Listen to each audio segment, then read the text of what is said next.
Okay, we're live. This is our first time doing this live. We're live. Mom's on the right here. I'm Scarlett, Jamie, Rosalind, and we're just going to do some quick hot takes.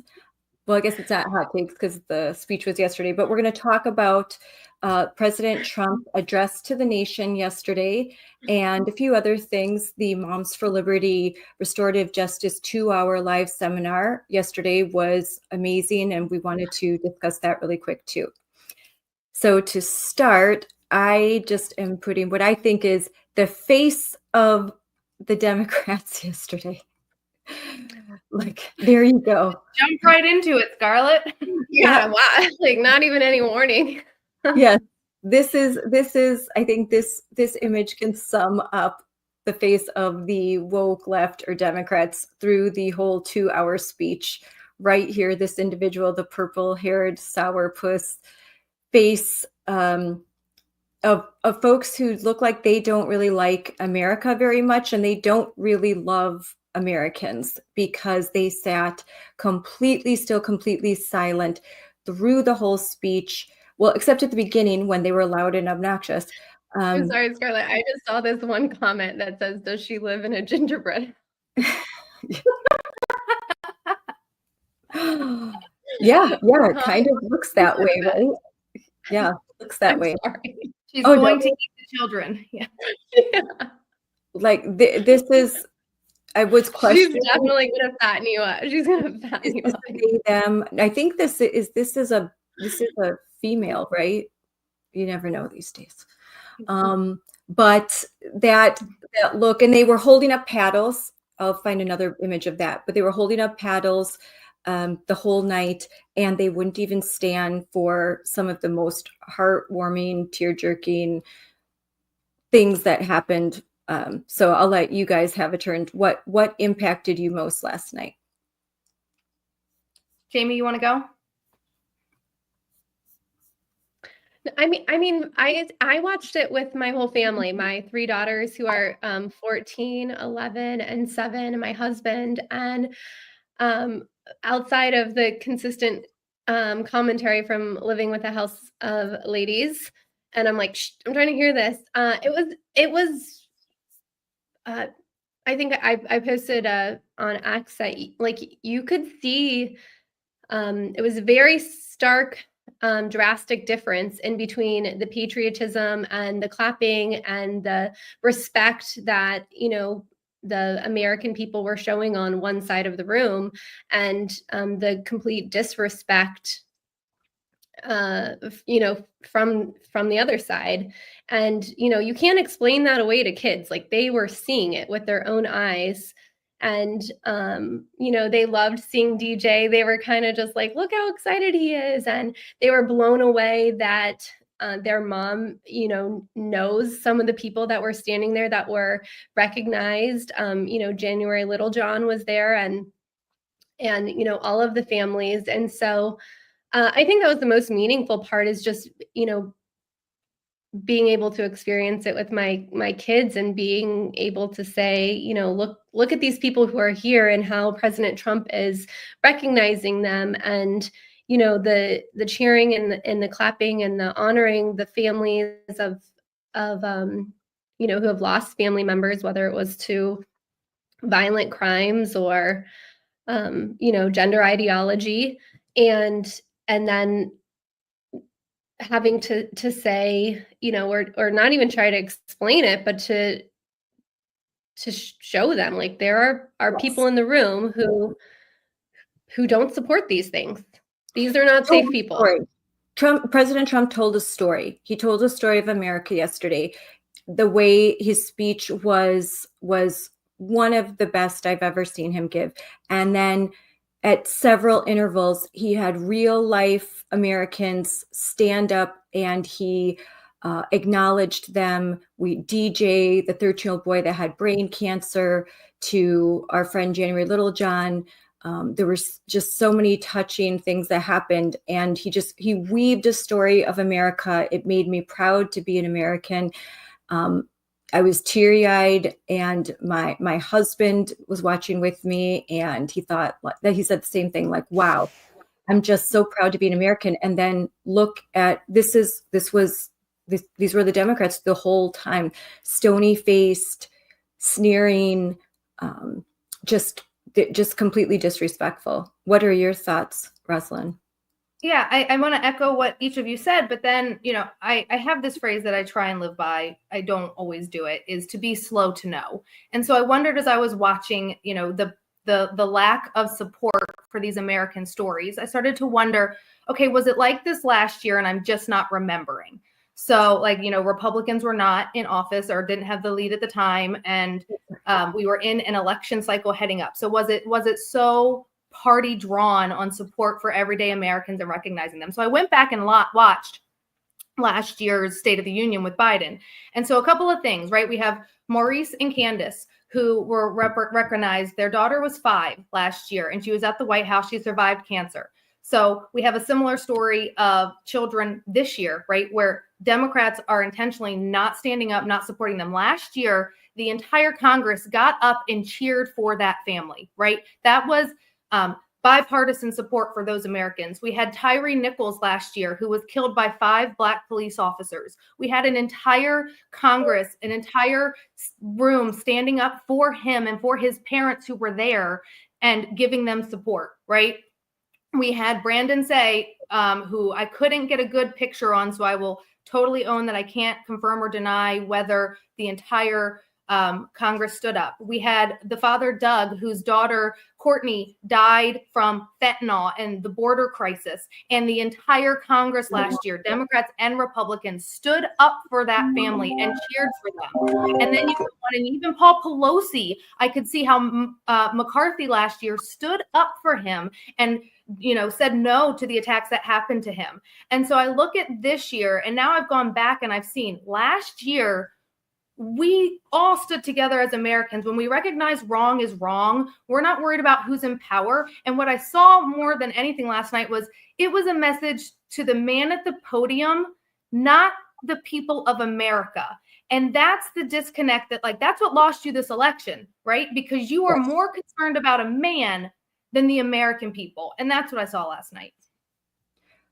That is a really good point. Again, I have images. This was the other side. This is how they behaved when President Trump honored the family of Laken Riley. Like when they wouldn't even clap. They wouldn't acknowledge when the young boy was made aware that he had his acceptance into West Point, who had suffered so much tragedy. Nothing. There's no response.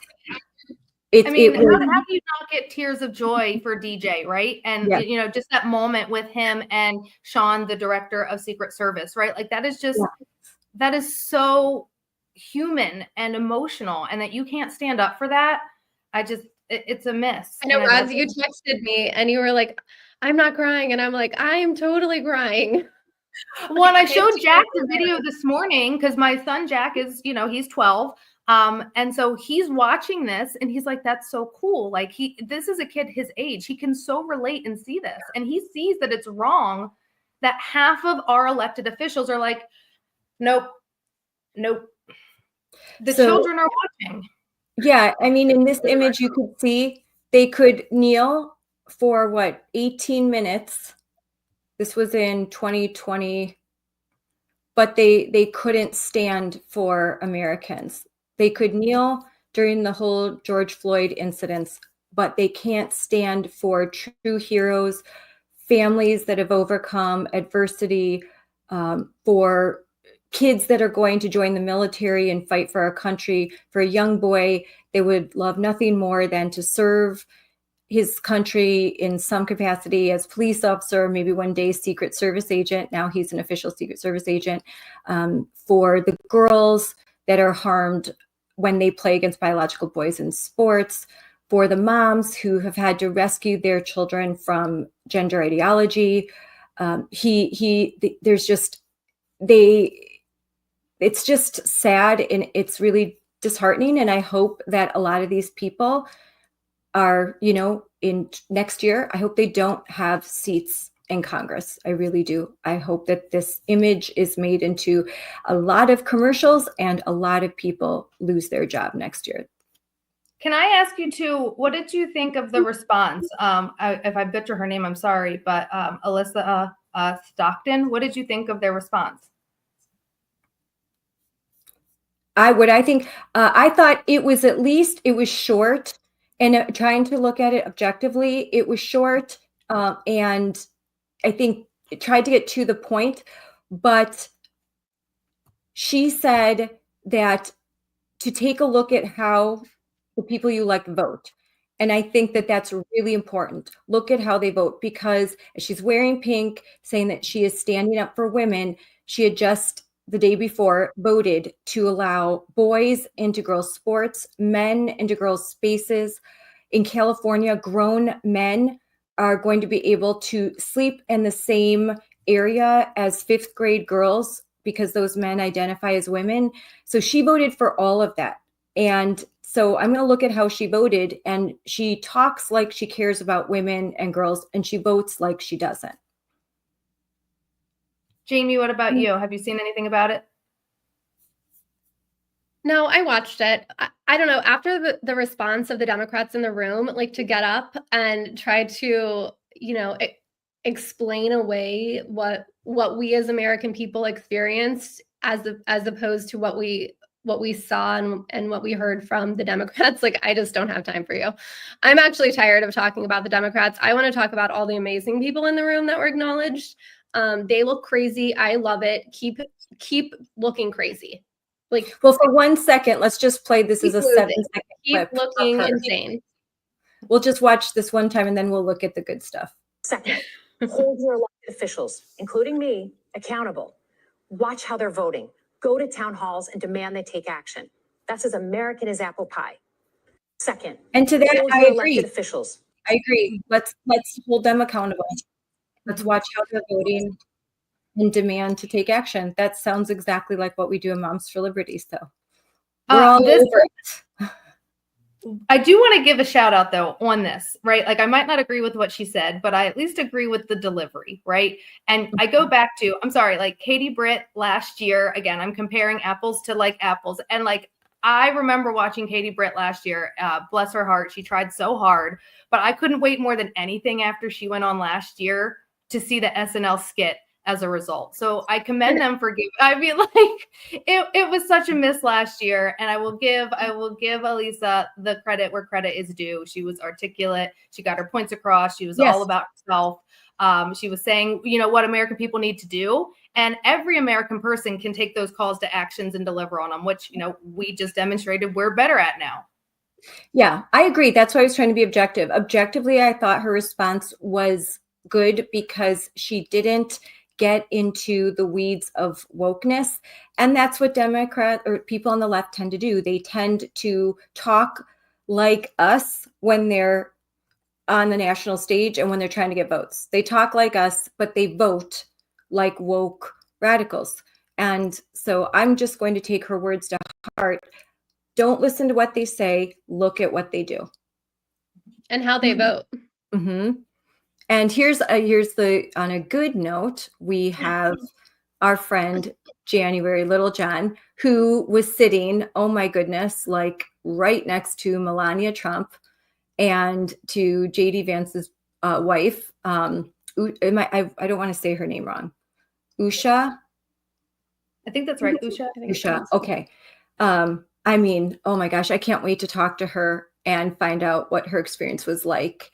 But it was so special to see someone who I was literally on the phone with her just 2 days before, because January was helping me get some expert to come testify in Wisconsin on our Do No Harm bill. And she didn't even tell me about this. She's so humble. She's all about the mission. And then to find out, like, oh my God, she's going to be talking with the president, sitting next to the first lady, and and Usha Vance, like, that's pretty amazing. And we could real quick, I'll put on her. let's hear her. I'm here just to protect children from irreversible medical harms in the form of puberty blockers, cross-sex hormones, and surgical interventions that are being performed on young girls. Yeah, and she's always all about the children. As we all know, every event we go to with her, she will bring her sign. Let's talk about detransitioning or detransitioners. Yeah, that was the Do No Harm rally in December. Yeah, and I believe she'll be in DC on the 12th for the Detransitioners Day of Awareness. There's going to be a big rally on the 12th, so good for her. Who else? I think that's the power of the moms too. I want to say, like, I love that you were on the phone with her 2 days before. And like, one of the best things about being a member of Moms for Liberty is the connections that you make. It's like, I need help in this area. How can I get to that? How do I build those relationships? How do I move the needle, not just for, you know, my kids, but like, how do I help you raise your kids? And so it's just such a great weaving of the story and the connectivity that comes from being a member of Moms for Liberty and then getting to know other people who are experiencing similar things. Yes. So what about next for us, Scarlett? Yeah, Scarlett. I wanted to find this. This was to me the most special moment of the whole night, and it was when President Trump said, "My message to every child in America is that you are perfect, just the way God made you." I thought that was the takeaway of the whole evening, because he took the time, actually quite a bit of time, to talk about these issues that our parents are fighting so hard: gender ideology, these critical theories embedded into our curriculum, teachers acting like they are more knowledgeable than parents, that they know more about our kids than we do, and that are, you know, basically taking their role as educator and deciding to be an activist, recruiting our kids into I think political action and into this kind of cult. So I really appreciated what he had to say. What about you guys? Jamie, I'll let you go first. I mean, it was great. It was all the things that we've had, you know, so many moms, as Scarlett mentioned, meeting January. I mean, most recently in the Heritage Foundation's Gender Ideology Summit, we heard from Mom Erin Lee, I think out of Colorado, right? You know, Billboard Chris is out on, you know, corners globally, you know, with this message that kids are not born in the wrong body. There are two sexes. It can be male or female. Like that's the message. And the fact that we are hearing it on this, you know, this national platform now, I don't know if any of us would have imagined that a couple years ago, maybe even a couple months ago, really. It's amazing. Well, and yes, it resonates with the American people, right? Like I see this poll here that came out, CBS News poll, where 68% of people found the speech hopeful, 54% proud. And then you also look at 74% thought it sounded presidential, 74% found it entertaining, 71% inspirational. So again, like when you get down to the brass tacks of things, like that's where people want to go. They want somebody that they can believe is going to take their country forward, and drawing these clear lines of distinction, like every child is born in the right body, right? Just acknowledging this common sense thing, like I'm not crazy. Like I don't need to hear this. This is not a real thing. Like we need to all wake up, and for him to be leading us there, where do I sign up? Just that's what I voted for. Yeah. That's right. Yes. I love this quote, because we are the party, right? Well, we're the movement. I shouldn't say party. We're the movement of common sense. Common sense is seeing things as they are and doing things as they ought to be. And we are seeing things as they are. We're doing things as they ought to be. When I hear that, I think about in August, I watched a little girl who was only 10 years old go before her school board, asking that they not allow boys into the girls' bathrooms and boys into girls' sports. And she was the class president for I think the 5th grade. And she just said that. She said, I know that we're told that, you know, things are different, that this is okay. But she said, I just don't think it's right. I just don't think this is the way things ought to be. And it was so like, it makes me like goosebumps when I hear it, to have like a little girl say, this just isn't the way things ought to be. What's wrong with you adults? And I wish she could come talk to the US Congress and the US Senate. Though I doubt they would listen. They would just sit there with their paddles. Well, yeah, that's exactly it. I was, talking to my 7-year-old sitting there last night about the vote, a couple days ago, that all of the people basically in pink suits decided to vote no against keeping men out of women's sports, and that they all think that men should be able to go into women's bathrooms. And she, in her 7-year-old little brain, goes, "That's scary." And, it is scary. And showed her a few pictures of some of our elected officials: Sarah McBride, who is a man, Danica Rome, who is a man, and Hello? This is real life. This is what we need to speak into the world. I love your kids call you so much, Scarlett. They love you so much. I know. I'm going to figure that out. Like, I can't figure out how to. My kids FaceTime me so much that it's. I love it though. They know that you're there for them. Yes. But that's what we want, right? Like my 7-year-old, I wanted her to know, like, I'm here for you. I'm your mom. I'm telling you that this is not okay. This is not normal. So like that sign, I think someone last night was holding the sign that said, "This is not normal." They are actually 100% correct. This is not. This is not normal. I also wanted to bring up Elon Musk, who just like gets under the skin of the left. It's so good. It's delicious. It really is. I'm like, more. You can see all of my bank account information. Help me, please. Actually, could you please? Like,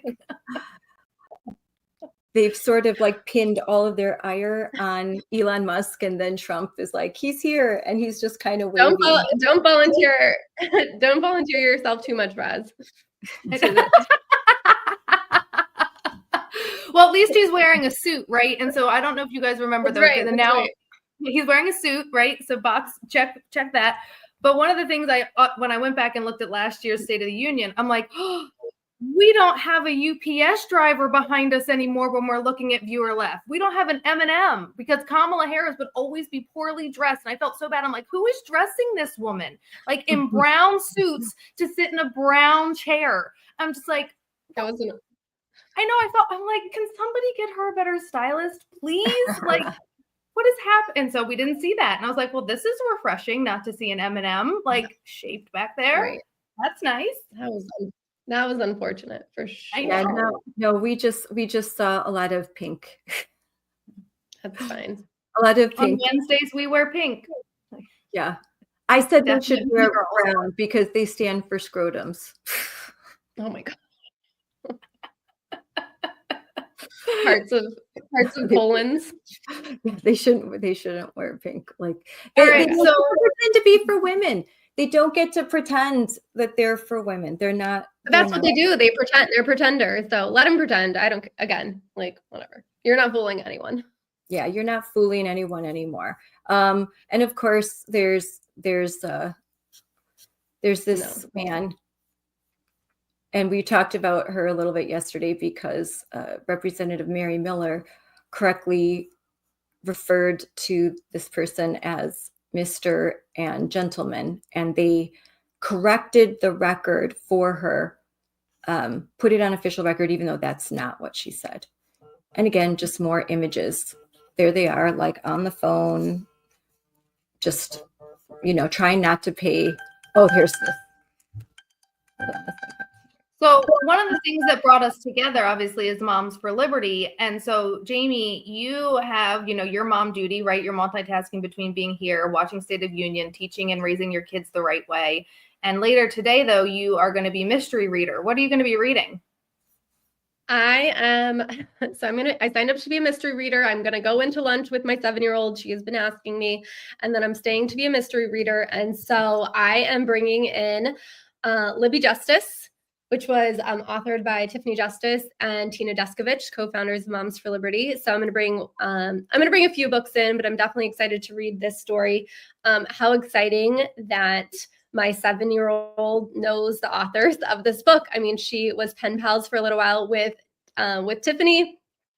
They sent a couple of letters back and forth to each other. She was able to meet Tina at the White House when we went to the executive order signing to keep men out of women's sports. And so how exciting for her class that, she still thinks it's cool, when her mom comes into school to help. And not only am I reading a book, but we know the authors. Like, that's exciting. So fun little story. Libby Justice Goes to Williamsburg. I think you can pick this up on Moms for Libraries, right? Oh, yeah. Yeah, you can go to m4lfoundation.org. The number 4L foundation.org. I remember which when Moms for Libraries is a program of the Moms for Liberty Foundation.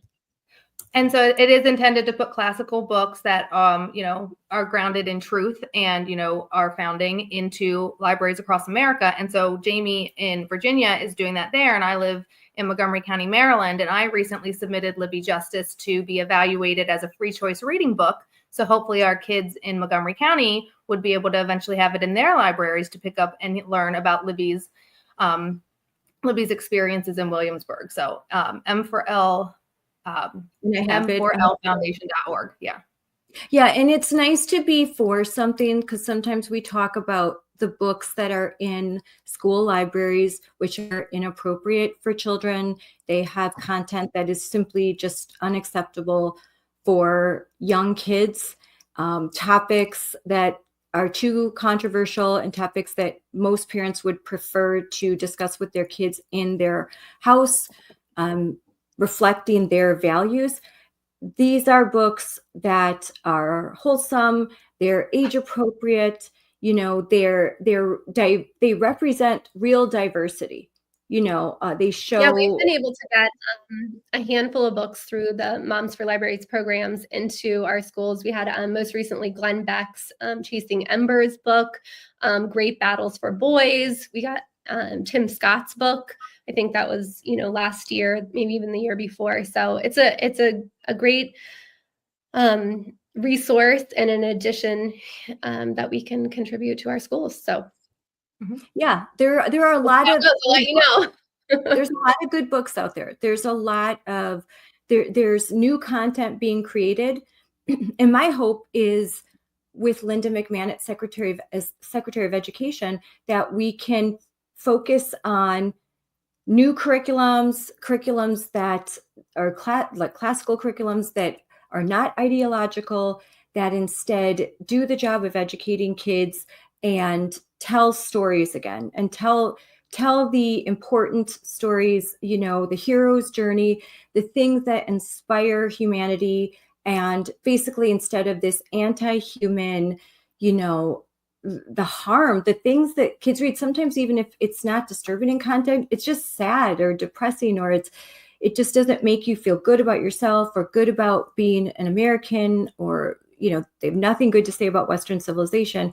And instead, I think you can be diverse and still tell the good story about the great things that our founders did, and while also, as in an age appropriate way, telling the truth. We have to learn from our past, but there's a way to do it. There's an age appropriate way to do it as well. And that's all we've ever said, even though that has gotten misconstrued often. Shocker, right? Yeah. Big shock. Yeah. Who's surprised? And then another big event that Moms for Liberty had last night was the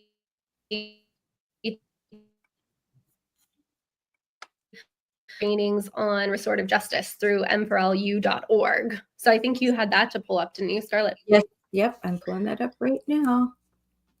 And this is such a timely issue because we are seeing so many issues in schools across America. I actually was at a 2-hour town hall last night dealing with issues of violence and guns in our schools that that, and all of this stems from this corrupt concept of bringing restorative justice into our education system. And we talked a little bit about this yesterday. So for me, in my own life, it is extremely timely that this is launching now. And I was starting to watch some of the recording from last night because, I was doing my mom duty and wearing my mom hat in my community and showing up there. But now I'm just like, I need to make sure my school board members are aware of this. I need to make sure my county council members are aware of this. Like, there's this narrative that restorative justice is this kind solution. And the reality is it's causing irreparable harm. And this is why we're seeing these problems, among other things like SEL, CRT, but restorative justice and how we're handling discipline is a real root of the problem with all the violence and stress that we're seeing in our schools.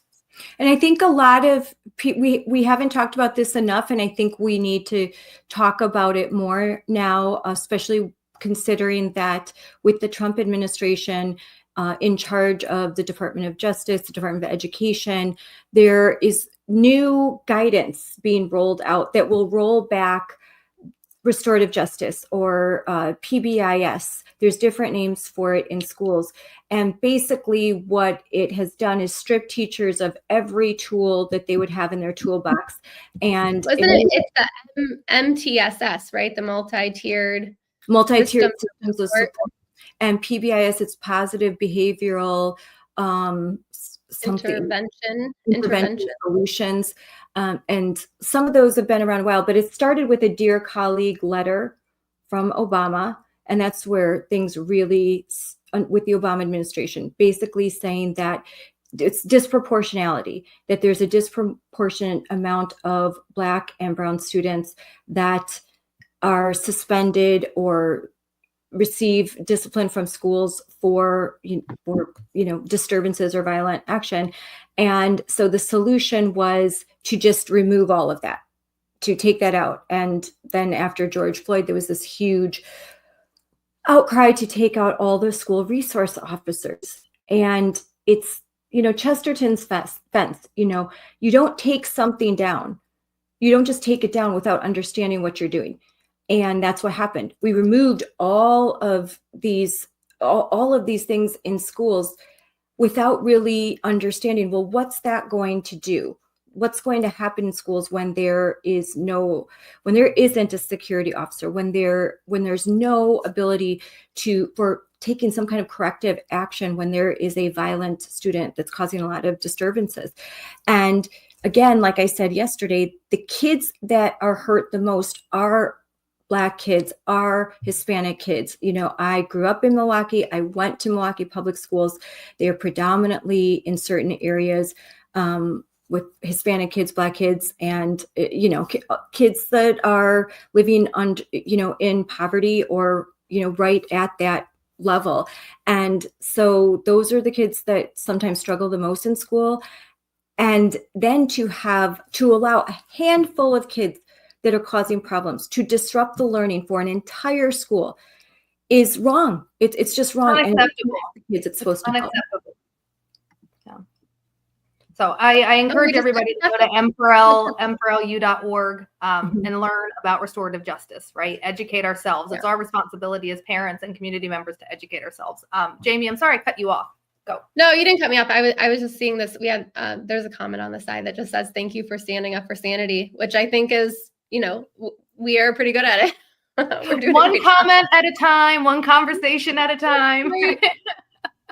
1 ounce of common sense at a time. Yeah, we're struggling too.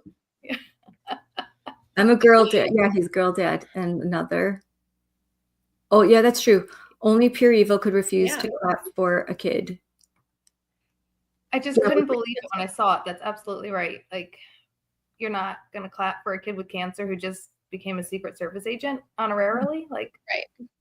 Yeah, no, that's just, because I try and put myself in that position, and were it Joe Biden giving the speech and honoring someone like that, I would stand, I would clap. I wouldn't. I think that's a great point. Like, can somebody who didn't stand up and didn't clap and didn't feel that share why? Like, I'm always curious, what is the why? Like, what is the reason that I don't know? Because to me, that just seems maybe like that's the ask. Why didn't you stand up? Well, Why I don't you know, stand up? Join us here and tell us why Tell you us. didn't stand up. I did see that on was it see one of the talk shows that someone said the reason why they didn't stand up was because Elon Musk had cut the funding for brain cancer research. And let's just hope that that child doesn't commit suicide. That's what they said. Something like that. Something just terrible. It was just awful things. Well, you know what they should do? They should look into where the funding is actually going when it's donated to cancer research. Yep. That's what they should do. Just like where is the funding actually going for when the IDEA fund that's supposed to be for kids with disabilities? Because they consider a kid with gender dysphoria a kid with disabilities, and they were funneling a lot of money into those kind of DEI programs. Or they considered if you are Black or if you're Puerto Rican like me, that you're disabled, and they were putting money into DEI, critical race theory, which I find offensive. I don't think that your ethnicity makes you automatically disabled, but that falls into critical race theory where, you know, your birth is your destiny. Like you have no ownership over yourself. And that's a horrible thing to tell children and adults alike. So yeah, that's wild. Roz, what does your shirt say? What does my shirt say? It What are says, we wearing today? she prays, she votes, concerned women for America. So today's Ash Wednesday. I felt like it was the appropriate thing to wear. I got Jack to school. After getting his ashes on, I had to negotiate that he could wipe them off because he's in that awkward middle school age of, I'm not doing this, it'll be embarrassing. And I'm like, you came from ash, and to ash you will return. We meet in the middle. But Peggy, And eat your whatever you made yesterday. Eat your potato. Yeah, donut eat your potato donuts. Wipe your ashes off. I'm trying to raise a good human. So, but Peggy, what is Peggy's last name? Who runs Concerned Women for America? Nance. Peggy Nance. Thank you. Yes, I got this shirt at the RNC when I signed the bus. So very nice. Good job, Peggy. Awesome. What does your shirt say, Jamie? I am day 2 in a row for XXXY Athletics. Free to think, free to speak, and free to move. And I pulled up, Scarlett, I put up the XXXY link. Will you pull that up? Because they have so many great accessories. Yeah. Yeah, I have that. I actually have that, that shirt. I love it. And that I love, that I can't wait. And I'll pull it up. There we go. Oh, look at 15% off. If you're new to XXXY, you get 15% off. There we go. Look, we're looking for our first sponsor. Yeah. Oh, yeah. Look, they have great stuff. I love their t-shirts. I love their t-shirts. They're awesome. They're coming up. Gosh, that's a lot more stuff. And I did recently ask her about sneakers, like if they're going to put out a line of sneakers anytime. And she said, maybe. You never know. Yeah. I mean, that's a lot more stuff. They've got a lot more stuff. It's by hand. See if you can go to some of the graphic tees that have. Okay. The graphic tees, Scarlett, that have, you know, I mean, it's pretty basic common sense. Save women's sports. Boycott men and women's sports. I don't know if that. Yeah. Then let's see. I've heard like their leggings and t-shirts are all. Can you go to the women's like graphic tees? The women's XX, yeah. Sorry. Yeah, the tops and graphic tees. There we go. Now this is like their new line, but yeah, I have this one here, the simple logo, Save Women's Sports. But here you get all the graphic. Oh, this is cool. Real Women Rock. Oh, I like that. Yeah, they just did that partnership with Gays Against Groomers. I mean, they put out a men's line.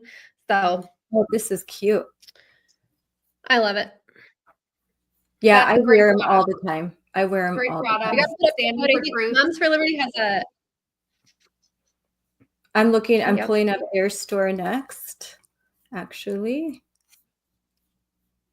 So There we go. And here's Perfect. some of the new Moms for Liberty stuff. Just a second, right here. Oh yeah. Yeah, and I Great. just ordered the hat. I have this shirt, and I ordered Make America Hopeful Again. With the flame. I love Yeah. it. Yeah, isn't that cool? Hope ignites. That's really cool. So yeah, I And just wasn't ordered- last night's speech? I thought last night's speech was hopeful, right? Like I'm hopeful for our future. I really am. And I think that that's a great place to be. We need to be critically optimistic. And so I'm just marching forward with that in mind. I'm hopeful and I'm critically optimistic. And so Yep. keep up the great work, mamas. Yeah. Pleasure to know you. That's We're great. joyful warriors. Oh, and I'm wearing my Moms for Liberty shirt. Oh yeah, I didn't see it behind your name tag. Behind the hair, but yeah, this is the traditional Moms for Liberty shirt, and on the back it says we don't co-parent with the government.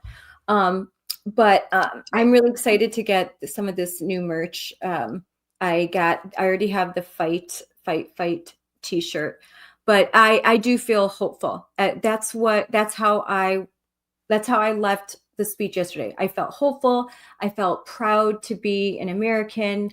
I felt that, the adults are back in charge, and I just have hope that if we do things like what we're doing right now, and we keep talking to average people, that we can tune out the noise and all the folks that are holding the paddles and wearing pink when they don't actually support women. Tune out the lies and the fake news and the misinformation and see the truth. And the truth is that we have a country that's not perfect, but it's the greatest country in the world, and it does the most good than any other country in the world, and it's worth fighting for, and it's worth passing down to our children. I mean, on that note, yeah, I think that's a good way. Moms on the I right. think you're Got 100% it right. right. Yeah, I think that's a good way to Moms end it. on the right.